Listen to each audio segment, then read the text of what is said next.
A reading from Matthew 1:6, 2 Samuel 11, 1 through 6, 26 through 27, and 12:1.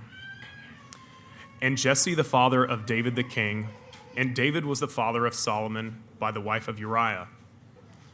In the spring of the year, the time when kings go out to the battle, David sent Joab and his servants with him and all Israel. And they ravaged the Ammonites and besieged Rabbah. But David remained at Jerusalem. It happened late one afternoon when David arose from his couch and was walking on the roof of the king's house, that he saw from the roof a woman bathing, and the woman was very beautiful. And David sent and inquired about the woman. And one said, "Is not this Bathsheba, the daughter of Eliam, the wife of Uriah the Hittite?" So David sent messengers and took her, and she came to him, and he lay with her.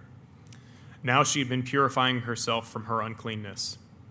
Then she returned to her house, and the woman conceived, and she sent and told David, "I am pregnant."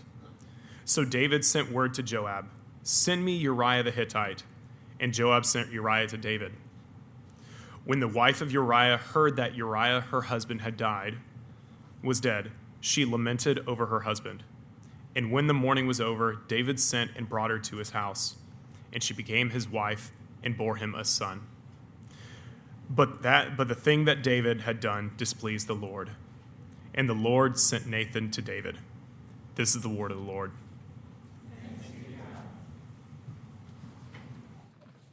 Great job, Raleigh. Amazing reading. Well done. What we've been doing for the season of Advent, we've been preparing our hearts for Christmas in the same way that the gospel writer Matthew prepares us to tell his Christmas story. We have been looking at the family tree of Jesus, this kind of opening genealogy that you find in the first chapter of the Gospel of Matthew. And we're specifically focusing in on the stories of the 5 women that are included. And we're doing so because their stories in particular give you a unique window into the heart of God and really into the heart of Christmas, like what Christmas is all about. And the next woman in the list, this is our 4th week of doing this, so 4 out of 5. In Matthew chapter 1, verse 6, you find her. Her name is Bathsheba. And if you noticed when we read it, when Raleigh read it in such an amazing way, her name is not actually listed. She's listed as the wife of Uriah, which is her husband's name. So this is not a dig against her. This is actually a dig against David, because this is showing you, okay, her story already has some scandal to it. It's already kind of cloaked in some sketchiness, that here is David, and he fathered Solomon, but he did so through the wife of another man. And so you find her story in 2 Samuel chapter 11. We're going to look at it. And most of the time when you read this story, that chapter, especially in church or wherever, people tend to focus on David, kind of look at the story through his perspective, and you kind of focus on his temptation and his failure and then his repentance afterward, blah, blah, blah. I want to focus on her specifically and kind of understand the story from her vantage point, because I think her story in particular just gives you an enormous amount of resources to think about suffering, because her story is really one of suffering. And her story gives you so many resources, and like I said, it gives you a window into God's heart towards sufferers and God's heart towards the voiceless and the vulnerable. So let's look at it. And I want to show you 3 things that we learn from this story about suffering. First, that suffering is inescapable. Second, that suffering is meaningful. And third, that suffering is redeemable. It's inescapable, it's meaningful, it is redeemable. First, suffering is inescapable. First thing that we learn as we get introduced to Bathsheba in this, 2 Samuel 11, she's bathing on a roof. And you find out in verse 4, the reason why she's doing so is because she was ceremonially impure, and so she's following kind of all of these Jewish rules about ritual purity. So she's up on the roof and she's bathing, washing herself so that she can become ceremonially clean again and enter back into the the religious system of the day, which shows you, okay, she's not just up there having a spa day. She is up there, she's doing Leviticus 15. She cares about the Bible. She cares about God's laws. She's obeying it. She's kind of going through it. You also find out in the verse before, in verse 3, she's married to a guy named Uriah. Now, what you find out about Uriah in the rest of the Bible, this is one of David's comrades, one of his special elite soldiers, and they're currently in the middle of battle, and so Uriah is many miles away fighting in combat. You might say he's out of town on a work trip. And but you have no indication to believe that anything is weird in their relationship. In fact, you find out later in the story how much Bathsheba loves her husband. She's committed to him. He's committed to her. And so the picture that you have of this family is that these are hardworking, good people who care about the Bible. They care about following God and God's ways. What she does not know, though, is that King David has opted out of going to battle, and he is staying home, and he sees her bathing, and he finds her attractive, and he wants her. Look at how ominous verse 4 is. This is what it says, verse 4. So David sent messengers and took her. She is being summoned by a man who holds all of the power. And she has no options. She has no agency here. And he brings her into the palace. He has sex with her and then discards her, sends her back home. This is not a situation that she was consenting to. She had no options. She's in a position where she's incredibly vulnerable, incredibly he's just exploiting and misusing his power. And so what I want you to see, just even from the beginning of the story, there are certain ways to read this that I've heard from different people that kind of present Bathsheba like she was a seductress, like she's tempting David, and like she's stepping out on her husband. This is not that story. This is not a secret love affair. This is a Me Too story. This is someone who's in a position of power who is abusing it to do what he wants and get what he wants. And she's just going about her life. She's minding her business. She's following the rules. She's trying to be a good person. And then something horrible out of left field that she did not ask for, that did not see coming, and that she couldn't stop, just smashes into her life. And so here's what I want you to see is that if you step back and what we learn is that suffering is inescapable. And if you have lived long enough, you might think, well, yeah, that's kind of obvious. And sure, that's true. But here's what I think is interesting about her story, is that her story helps you understand, at least it helps answer some of the questions that naturally come up when horrible things happen. We always ask the question, why? Why would God allow this horrible thing to happen? We try to make sense of it. And the story helps counteract what is a loud voice that we hear out there, which is there's a traditional, moralistic, religious answer to that question. Traditional moralistic answers are, the reason why bad things happen is because there is a direct correlation, there's a one-to-one correlation between the pain that you're feeling and your moral failures. So if you have sinned and screwed up, that's why you're having the bad stuff happen. And you hear that, there's so many different flavors of this. The Bible itself does not hold this position, but it interacts with this position a lot. I'll give you a couple examples. In John chapter 9, Jesus and his disciples are walking along, and they come upon a man who was born blind. He can't see. And the disciples ask Jesus, who sinned here? Was it him or was it his parents? Why he's this way? And you see the assumption. The assumption is, something bad happened. What's the explanation? And Jesus interacts with them and essentially says that's a dumb way to think about it. You go to the book of Job. You read through the book of Job. There's just wave after wave of tragedy that comes upon Job's life. And he has all of this suffering and all this loss. And the whole book, he's arguing and saying, I wish I could just get face-to-face with God. If I could just get face-to-face with God, I would ask him, why? Why would you do all this? Because I haven't done anything wrong. I'm a good person. Why would you allow all this to happen? And his friends, who are kind of arguing with him throughout the whole book, are basically saying, Okay, well, you had to have done something. So just kind of out with it, tell us what you did, because there's no other explanation for why all these horrible things would happen. You see this kind of perspective, and of course the whole book is written in some ways to blow up that way of thinking. That thinking, that kind of traditional, moralistic, religious interpretation of here's how you explain suffering, like I said, there's lots of different flavors.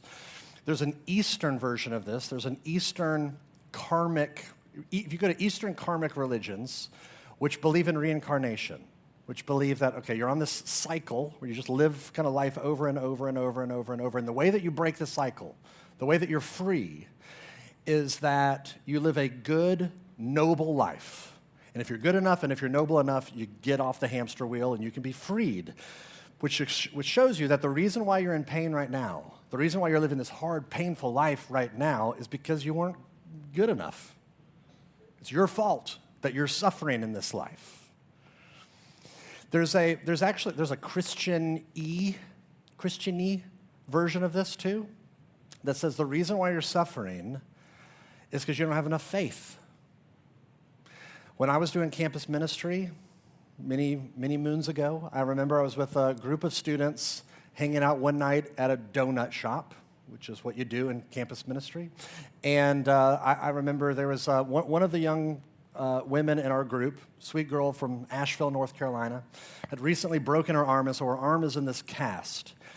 And man comes up to us that we don't know, we're just kind of all sitting there. He comes up and he says, "Hey, do you believe in God?" And she said, "Yeah." He said, "I can heal that arm.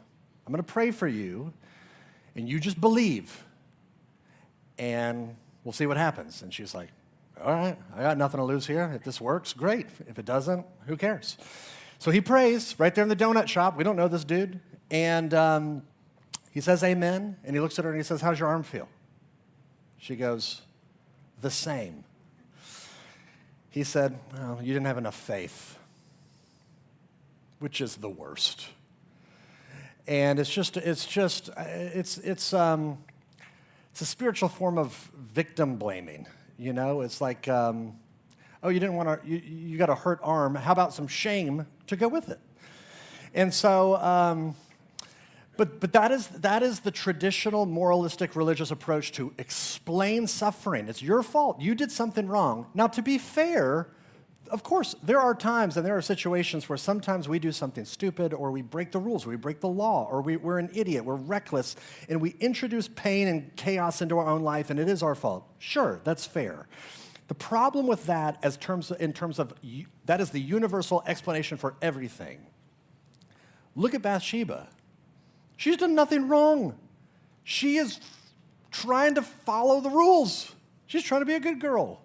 She is doing all the right things. She's committed to her husband. She's taking care of herself. She wants to go back to church. And then just out of nowhere, pain and suffering smashes into her life. The Bible's explanation for this is that we live in a fallen world.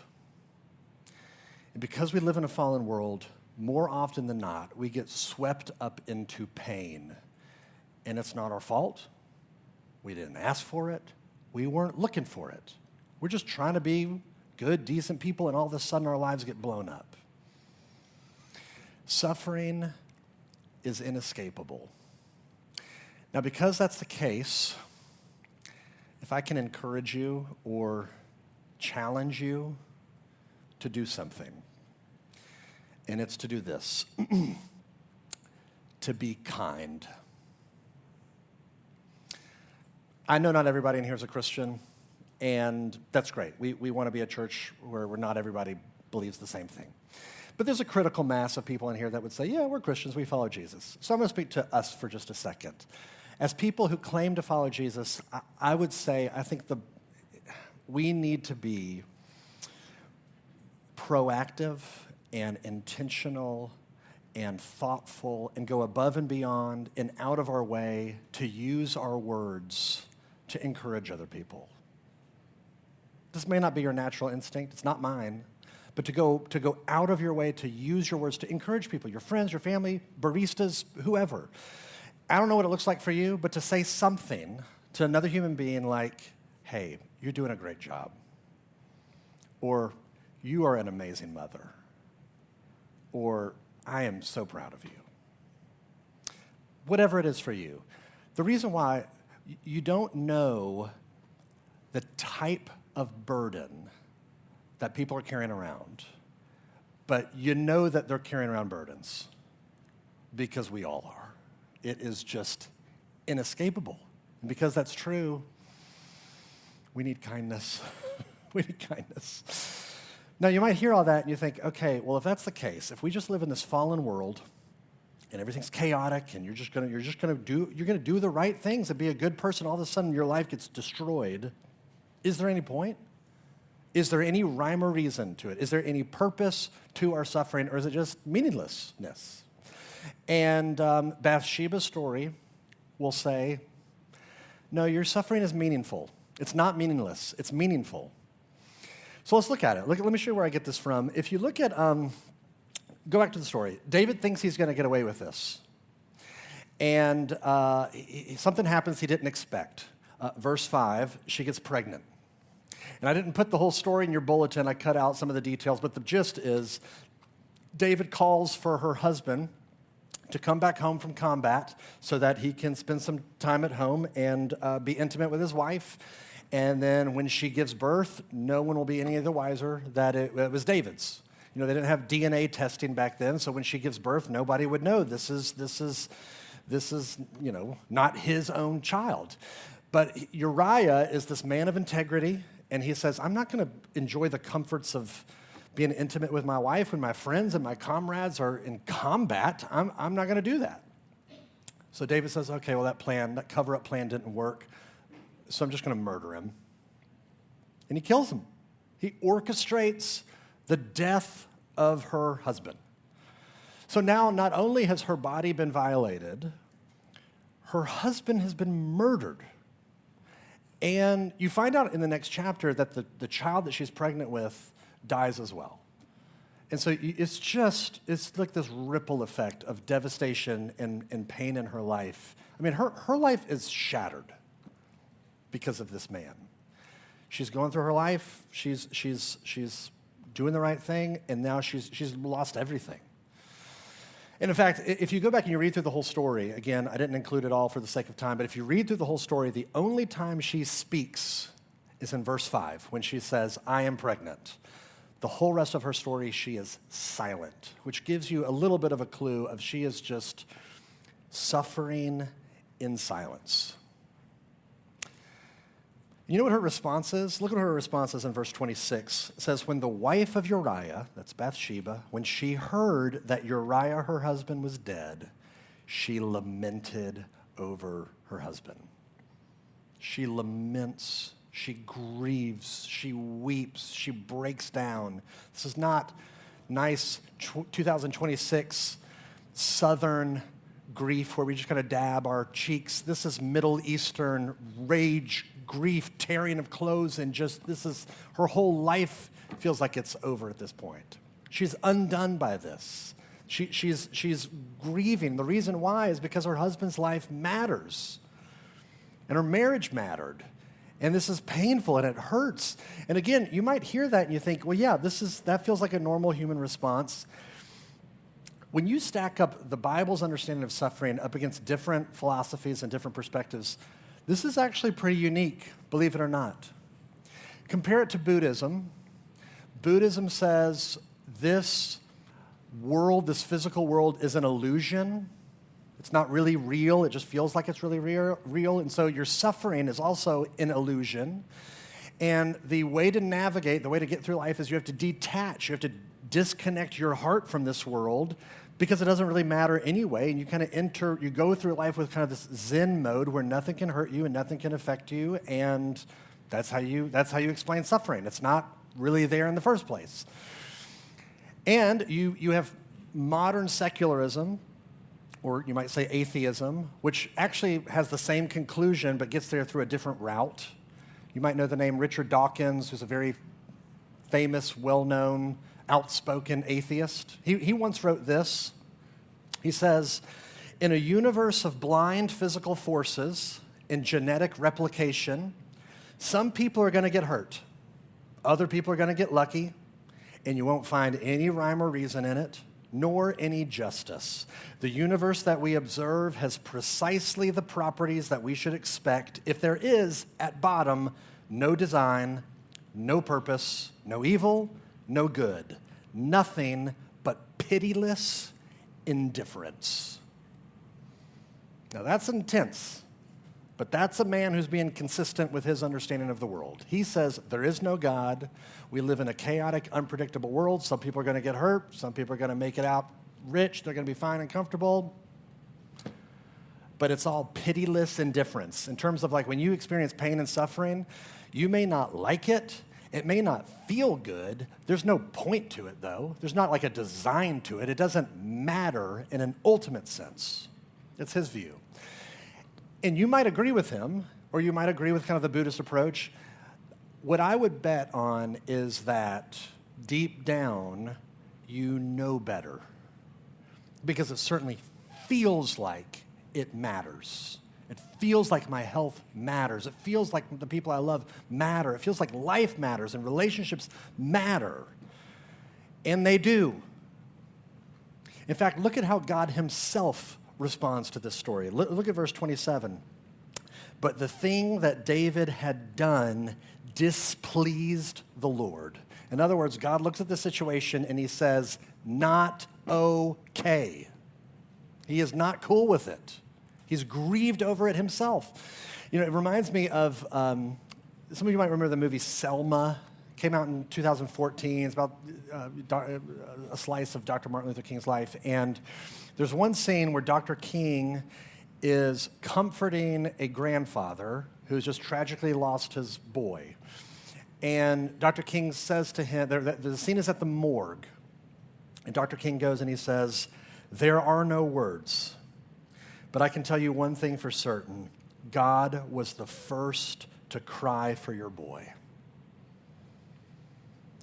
That's not just Hollywood. That's biblical. When Jesus is at the gravesite of a friend of his that he dearly loved, it says that he weeps, breaks down weeping. When Jesus looks out over a crowd of people that are just scrambling for help, they're scrambling for answers, it says that he has compassion on him, which is the Greek word there means to be heartbroken over. When at the end of the book of Jonah, God goes to Jonah and he says, look, I'm looking at this whole city of Nineveh. I'm looking at all of these people who are just so spiritually confused and they're lost and they don't know which way is up, they don't know which way is down, and my heart breaks over them. The God of the Bible grieves, is heartbroken over the responses, over the pain that you and I experience. That's because our lives matter. There is meaning. We might not know the reasons why, but it doesn't mean that there isn't a reason. Which shows you that the response to the pain that we experience is this. The response to our pain is grief, lament, to validate it and to honor the pain enough to say, yeah, no, this matters. It matters. If you are anything like me, you and I resist doing that at all cost. We say things like, well, you know, I feel so bad about making this kind of a big deal because I just know other people out there are suffering so much worse than me. Which, you know, I get it. That's kind of you to think that way. And it's a way to minimize and downplay what you're actually experiencing. Horrible things are happening to other people. I shouldn't feel upset about this. Therefore, I don't have to feel it. Minimize it, shrink it so I don't have to feel it. Another way we do it is we just numb ourselves. We soothe ourselves. We run to what one author that I read recently refers to as respectable addictions. You know, there are the addictions that are not respectable. And then there's all the other addictions that most of us, all of us, have that are respectable. And my guess is one of the things in our portfolio is that my guess is 100% of us go to is just the dopamine from the scrolling. Let me just not feel. Let me not deal. just numb. Others of us, we just spiritualize away the pain. It's easy to kind of look at the pain that you're experiencing and to say, well, you know what? God's working all this out for my good anyway. And, death in some ways is just like a door going into a better place. So if you think about it, death is actually a good thing. And it kind of brings somebody into that. And so, all of this stuff is actually good, what I'm experiencing. And therapists have a word for that. It's called spiritual bypassing. It's a way to just throw some spirituality at it so you can bypass it. I don't have to feel it. We have all of these strategies, all these ways that I don't want to feel it. Can I challenge you with something else? Which for some of you is going to feel counterintuitive, depending on your personality. It might feel very difficult to do in this time of year, which is this: to allow yourself to feel it, to feel the grief, to feel the hurt. For some of you, this time of year, that's easy. You're already there. The reality is, every single one of us has had our hearts broken somehow. We all know loss. We all know disappointment. And Bathsheba's story, I think, is really instructive to say, this matters. My life matters. This thing matters. It breaks my heart. And so I'm going to grieve. I'm going to lament. I'm going to hurt. And here's the crazy thing. The crazy thing about the God of the Bible is that he invites you to kind of this, what you might say is a really dark place, to lean into the grief and to feel it. But the promise is that, surprisingly, that's actually where you meet him. That's where you encounter the God of the Bible who cries the first tears. It's in those spaces. So it's not meaningless, it's meaningful. Suffering's inescapable, it's meaningful. Here's the last thing: it's redeemable. Redeemable. Bathsheba's life, she's been horribly abused. She's her life's just been destroyed. No one says anything. No one protects her. No one defends her. Nobody steps in to rescue her, except one: God himself. He sees what has happened to her. He sees it, and he is grieved by it. It displeases him. And the very next verse, it actually spills over into the next chapter. So you got to go to chapter 12, verse 1. But the very next verse, look at what he does. He does something. It says, and the Lord sent Nathan to David. He sends this man who's a prophet, this guy named Nathan, to David to confront him. This is God's response to evil, is I'm going to send this person to you to deal with this, to defend this woman who is vulnerable and voiceless, to protect her, to redeem her. And that's what he does with you and me too. Centuries after the story, God sends another prophet into the mess of our lives, King Jesus himself. And, here's what's wild when you think about it. The answer to Bathsheba's pain and the answer to your pain and to my pain is Christmas. It's God coming himself into the mess. And, what we know about Jesus, at least according to the Bible, is that he's God in the flesh. He has all of the power in the universe. And here's the question: what would someone with infinite, ultimate power do? We know what David did with how much power he had. What does Jesus do with it? Paul writes later in the New Testament these words: although Jesus was in the form of God, he emptied himself, and he took the form of a servant. Unlike David, Jesus strips himself of all of his power rather than demanding something that he wants. He doesn't come in power to take the thing that he wants by force. He comes in weakness to serve those he loves with suffering. And that love and that suffering, it takes him all the way to the cross, where you might say he knows exactly what it feels like to be Bathsheba. He knows what it feels like to have his body violated. He knows what it feels like to be taken advantage of. He knows what it feels like to just be robbed of his humanity and his dignity. But here's why. It's because he loves us. You know, David saw and he took. The Father sees us in our helpless estate, and he sins. He sends his one and only Son, and he plunges himself into the darkness to defend us and to protect us from the thing that can ultimately kill us forever, which is to be separated from God. He defends us and he protects us, and in fact, this is how he redeems us. He takes our suffering and incorporates it into his plan of redemption. I mean, you think about Bathsheba. Bathsheba is, just life has been destroyed, and yet she is woven into the plan of redemption. She takes this place of royalty in the family line. I mean, she ends up getting remarried to King David, and she becomes the great-great-great-grandmother of King Jesus. She is given all of this royalty and glory. It came from the dust heap of ashes and destruction and carnage, and God takes it all and weaves it for her glory. And that's what he does with you and me too. You know how he does it? We're about to sing it in Charles Wesley's famous Christmas carol, Hark the Herald Angels Sing. He says, mild he lays his glory by, talking about Jesus. He lays his glory by, born that man no more may die, born to raise the sons of earth, born to give them second birth. Jesus, who is glorious, God in the heavens, strips himself of his glory, lays it by so that you and I can be clothed in it. So that your story can be redeemed in this life and in the life to come.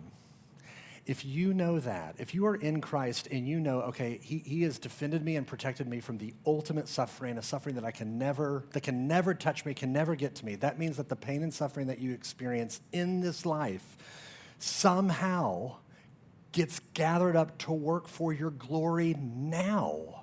I mean, I know this through so many of you that I have walked alongside of for the past 5 years or so, where I've seen horrible things smash into your life, and I've seen you become more humble and more generous and more courageous and kinder and a wiser perspective on life. That is God weaving and creating glory for you. Here's what the late, great Tim Keller once said. He says, Jesus didn't suffer so that you and I would never suffer. He suffers so that when we suffer, we might become more like him. That's what's happening. Your suffering is working for your own glory, and not just in this life, but in the one to come. That one day, someday, you'll be able to look back over it all and say, okay, now it makes sense. Didn't make sense at the time. But now I see how God was working it for my glory and for my good, and now it's gone. No more suffering forever. When you know that God's in the business, validating your pain, of entering into it with you in your pain, of not just suffering with you, but suffering for you in your pain, to put an end to your pain and your suffering, that somehow it all works for your own good and your own glory in a way that even right now doesn't make any sense. When you know that, I think you could face anything. There is no other message on the planet that offers you those kind of resources. And Christmas offers it for you. Let me pray for us. Father, thank you that in your infinite kindness, you were willing to send your Son to be stripped of his glory so that we might have it, to experience unparalleled suffering so that we might be freed from it ultimately one day. Father, thank you for Bathsheba in her story and in your own kindness of giving us her story. I pray that you would help us to understand and to make sense of, to some degree, the pain in our life, which feels so often just inexplicable. And it is still. Help us to hold that with hope of knowing that in some mysterious way, in Jesus, you're working it and weaving it and gathering it and incorporating it somehow for our own glory. And we pray all this in Jesus' name. Amen.